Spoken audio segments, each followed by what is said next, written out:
Hello, I'm Adrina Austin with Trice Imaging, and with me today is Dr. David Tierney. He is the director of the Internal Medicine Residency Program at Abbott Northwestern Hospital. It's great to have you with us today. Thanks very much. So how long have you been the director of the INVIS program at Abbott Northwestern Hospital? So the INVIS program, the Internal Medicine Bedside Ultrasound program, was started in 2009, 2010. And I started it then, and we are now in our 11th, 12th year of the INVIS program. Great. Now, you do a lot of exciting things with your program. How is it different, or how is it set apart from other residency programs in the country? Yeah, so in 2009, 2010, there were very few internal medicine residencies doing point-of-care ultrasound training. There were a lot of emergency medicine training programs, but we were one of the early internal medicine training programs to do that. And when we did it, we set up a whole lot of aspects of the program to be overly rigorous, overly strenuous, overly careful, just because it was so early on. And part of the rigorous aspects of it that I think still differ from a lot of other internal medicine training programs is the longitudinal aspect. This is truly a 3-year longitudinal training program that involves rotations in all 3 years.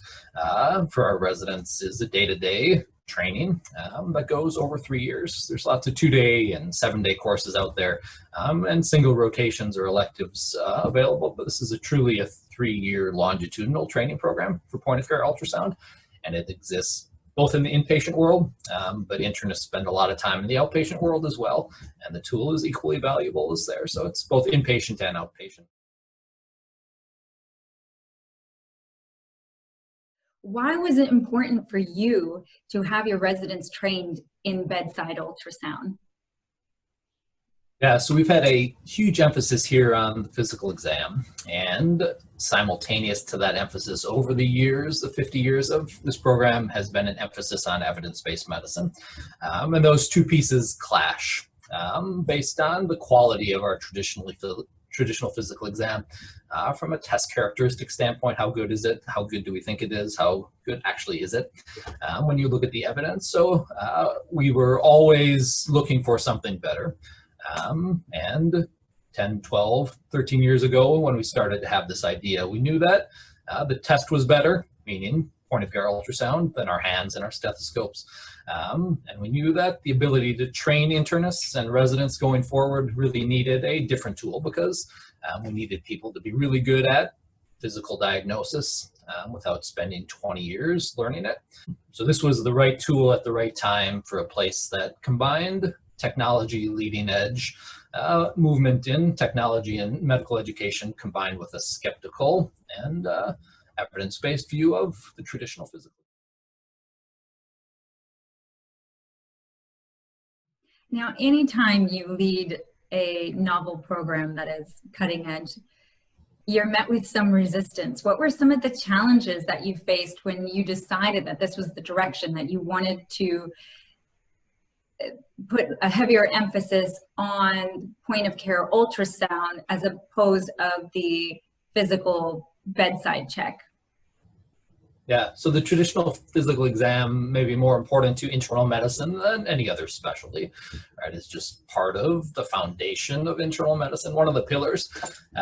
So anytime you're gonna attempt to change a pillar in medicine, especially traditional physical exam in internal medicine, you know that you're gonna have resistance. Yes, indeed, we met resistance with, we're not going to train people as well in palpation and percussion and auscultation, because we're going to be spending resident training time teaching them point-of-care ultrasound.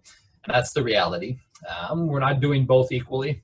And you have to be upfront about that. We're replacing some elements of the traditional exam with point-of-care ultrasound. So that was a piece for internal medicine to get over from a resistance standpoint. And then there's certainly the crossover into other imaging fields, so radiology and cardiology, that anyone who has started a point-of-care ultrasound program anywhere, I would probably guess, has run into some resistance and skepticism and hesitation from those who use the tool as part of their core. So radiology and cardiology from an echo standpoint. And we certainly ran into those as well.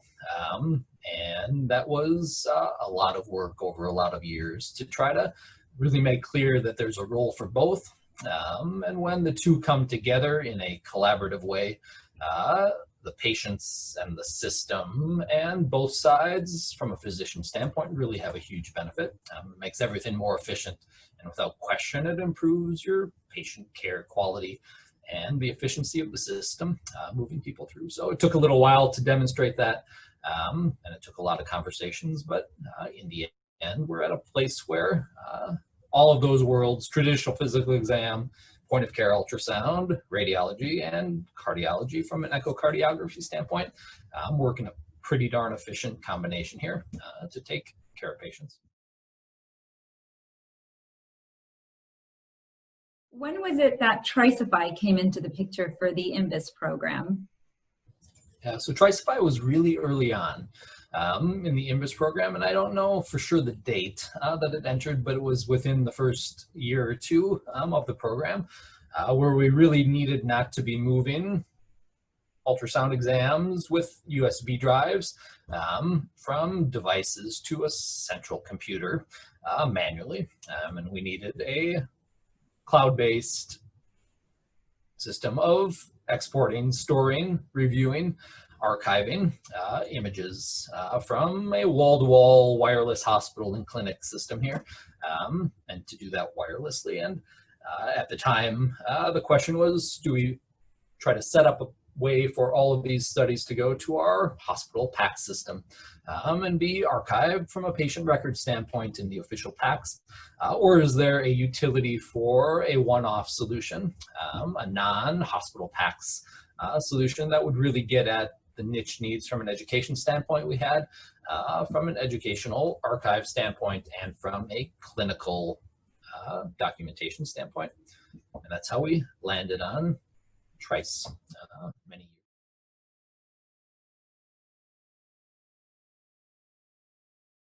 years. So Tricefy allowed the program to be accessible, but yet partitioned from the hospital.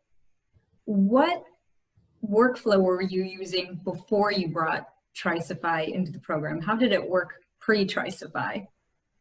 Yeah, so pre-Tricefy, we recorded everything on note cards because note cards can fit into white coat pockets.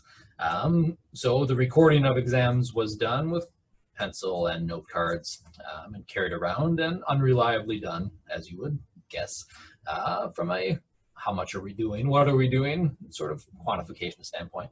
And the images really resided on the ultrasound machines unless someone said, come look at this with me, please, up on the 5th floor. And then every once in a while when we got around to it, we would move to the machines and export all the studies onto a USB drive and transport them back to my small hard drive in my office, where they slowly accumulated, were difficult to review, and most of them stayed right where they were put. And then what happens, assuming you do take a break, from the office, you're not always in the office, and someone needs to access that hard drive, what would happen then? Yeah, so we ran into that, and then the response to that was we put that hard drive onto a local network. Okay. So at least if you walked down to the medical education department and got on one of those computers, you could remotely log in to view it. But if a cardiologist wanted to look at a study that was done at 2 in the morning by one of the moonlighters, that wasn't going to happen. Right. So Tricefy has really made a seamless integration, and in terms of that accessibility, you don't have to be in one physical location to access any data. So I imagine in terms of collaborating with some of the other cardiologists and so on, it's much easier to get their attention by sending them a link on the phone that they can view wherever they are, as opposed to trying to get them to a certain department at a certain time and so on. Yeah, to get someone to a physical location is a feat. To get someone even to manually log in to a computer to view something can be a feat depending on what that person is doing and where they are. So yeah, the ability to have anyone be able to look at something done by anyone at any time of the day, whether that's on a mobile device or whether they're sitting at their desk, without a laborious process, being able to take them directly to select images that you want them to see, has really been a huge aid from a quality standpoint, making sure that there's oversight where there needs to be oversight, from a comfort standpoint for people who are learning this, being able to say, do you mind looking at something? It won't be that big of a deal. Has been a big piece of the accessibility and the ease of being able to have folks look at these studies.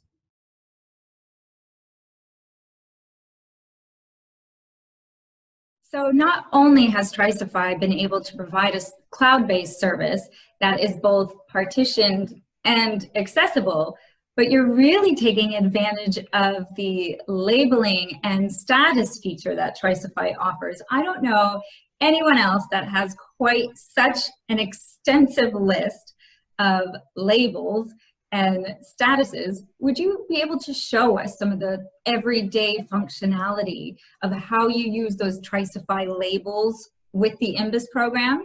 Yeah, for sure. I've gotten a hard time for the number of labels that we have in our system here. Let me pull up Tricefy. Yeah, so a big part of our workflow up front was not just doing this from a clinical standpoint, but really doing this from an educational standpoint, recognizing that going forward, there was going to be a lot of need across internal medicine for educational aspects of point of care ultrasound. So when our studies come in, when they come in wirelessly to Tricefy, we have those studies come in. We know where they came from, who did them. They get reviewed then on Tricefy. And for example, here, if we take this middle study and we look over here at the right side under the labels function, when a study comes in, if we think that it's an important set of educational items that are included in the study, we'll take that study and we'll move it into our educational archive. And that study will then live there for almost eternity and become an archive of studies that someone can go back from an educational standpoint and look at. So the labeling function has really let us do that. And if you look at the labels that are added to this study over here, we have a huge list of labels that are organized by category. So wow. Labels. If we move down here, here's some ACLS labels from our code ultrasounds. Here's our cardiovascular labels, and so on and so forth, HENT. So when a study comes in, we take the labels that are appropriate for that study and we add them. But what this allows someone to do then is go into the educational archive and type into the search field, CV, and then tricuspid valve, and be able to find all of the tricuspid stenosis cases, all of the tricuspid regurgitation cases, and be able to review those from an educational aspect. It also allows us to be able to use specific studies for presentations if we want to go find a great example of something to put into a presentation. This is a really robust, this is 2,200 educational studies here, it looks like currently, in our educational archive from over the years. Also use, in conjunction with the label function, you use the status feature, and that together can be a very powerful tool. Can you talk a little bit about how you use that status feature in conjunction with the labels? Yeah, so in our main archive here, where I'll take you, when a study comes in, it gets labeled. You can see this one carries the status of reviewed, and keep this one for the educational archive. So this one's going to move into that place we just were, and we'll hang out there for a long time. The status allows us to assign some big categories that then allow us to move things and sort things in a more logical way that we can go back and find things.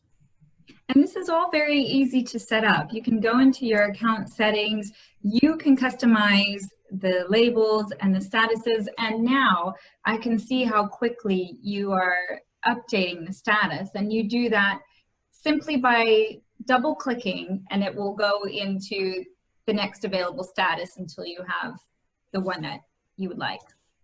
Exactly, and even one step easier is we have some automation rules set up such that if on the machine when I'm doing a procedure, I type in a specific code word, when that study comes into Trice, it automatically gets the status of keep.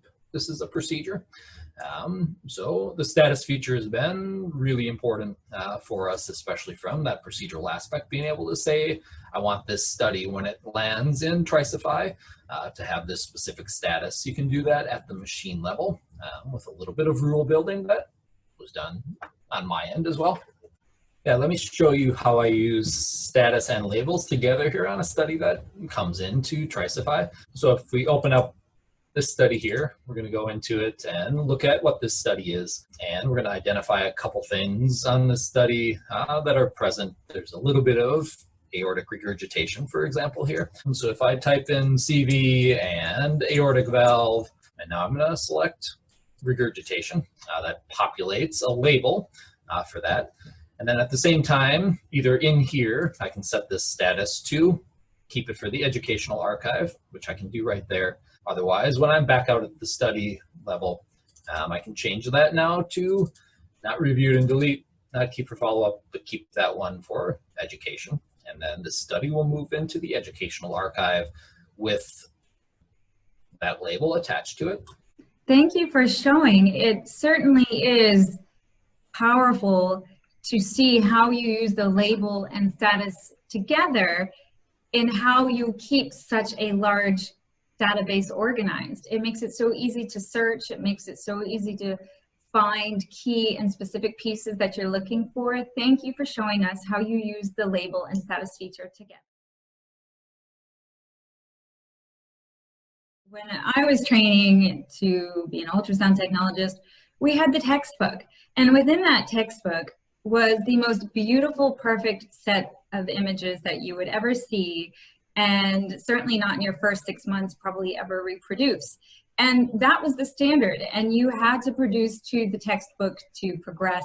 You have created probably the largest database of its kind, but that you have so many different real world examples of what these different pathologies and so on might look like. Different imaging vendors might look different, different skill levels look different, different windows look different. And that's what I love about this database and wish that I had when I was learning, was that you have a variety of representations to add to that pattern recognition when you're learning ultrasound.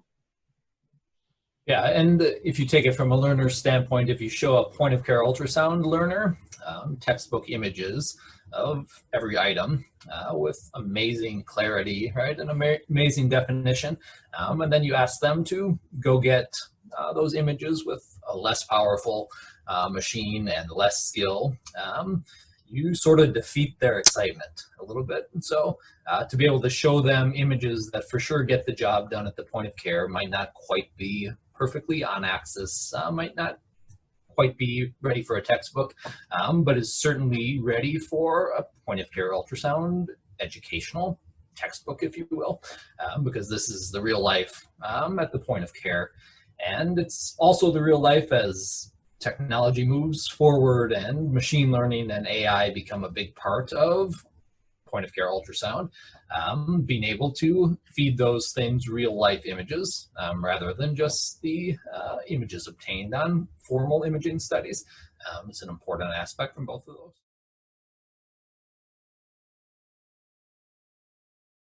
So we can see the everyday uses that Tricefy offers in organizing this database. You've mentioned using the label and the status feature. What I would like to discuss now is some of those everyday use cases where it's either your residents or yourselves find yourself where Tricefy is instrumental in helping you tackle. So for instance, how your residents collaborate. Yeah, so regardless of where in training or where in your career there's always a hesitation to bother someone with asking them a question, regardless of where you are. And that, especially from a clinical point of care ultrasound standpoint, when people are learning, is a hurdle that we really try to minimize for trainees, to not have hesitation to just ask someone a question about the image that's on their device.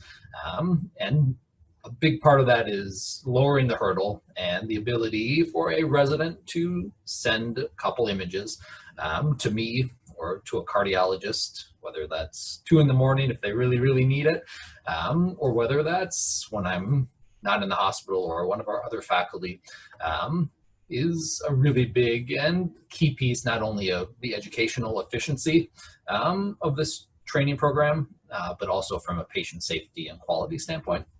So residents very frequently will obtain a study, they'll upload it to Tricefy, they'll jump into Tricefy, and they will select 2 or 3 images out of that study that they've got a question about.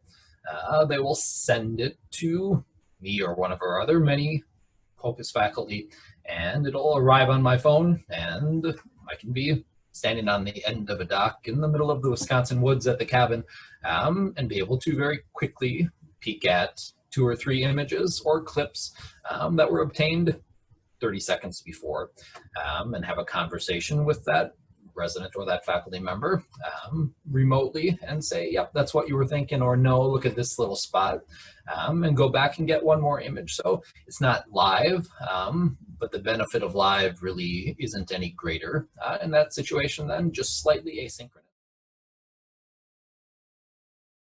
And the role that point of care ultrasound has taken, and has taken with Tricefy along with it, has been that across the hospital, our residents and our faculty very often now will gather point of care images, heart or specifically heart we'll use in this example, and instead of having to order a formal echo and have an echocardiographer come in and spend 40 minutes with a patient in 2 feet away who has COVID, we obtain those images and we can send them to the cardiologist, who can then overread them and say, yeah, you know what, that's all we need here.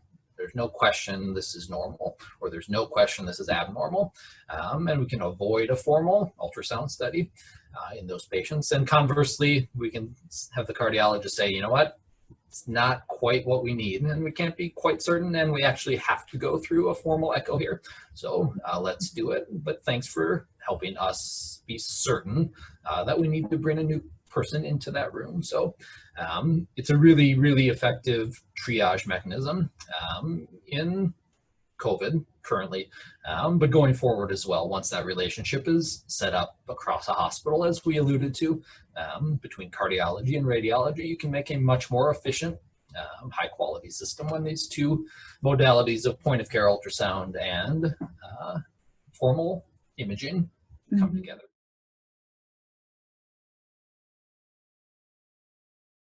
And in terms of COVID times, and we're having to learn so much so quickly as we go along, I'm sure having a database that you can reference to, that you're creating. So for example, a COVID heart database, I'm sure you can use those labels. I'm sure you've got some COVID labels or myocarditis, you know, different things that you might be looking for in a COVID heart. And as we're learning, and actually in the future, I imagine it's quite a valuable research to have that database to be able to go back, say 6 months from now, and reevaluate those images to correlate with what we may know about COVID in the future. Yeah, COVID's a great current example, but over the last 11 years, we've said, could this be something that someday we might want to go back and ask a question about, right? Which is foresight, but is also just having the ability to say, maybe, let's do it with Tricefy. So COVID specifically right now, everything that comes in from a COVID patient, whether it's their lungs, which is the most common, to abdominal imaging, to cardiac imaging in COVID patients, those studies that come in get labeled as COVID lung, COVID heart, etc. Whether or not they mean anything today, I don't know. But being able to go back a year from now, once we've got a question from a research standpoint, and being able to have all of those organized in a way that we can gather all that data from a research standpoint is something that I know will be important going forward. And not just for local research, but the need for images from a machine learning standpoint, from an AI standpoint, going forward, helping differentiate in a patient who comes into the hospital and has a negative COVID test, but then the ultrasound of the lungs looks very much like COVID. And you can add a little bit of machine learning and AI to that and say, yep, and based on thousands and thousands of images that have been accumulated on COVID patients, this lung ultrasound matches with high probability that this patient actually has COVID. So think about the negative test in a little bit of a different way, because we know the test isn't perfect, but if you combine the test with imaging and you combine the imaging with AI and machine learning, you can get to a much more comfortable post-test.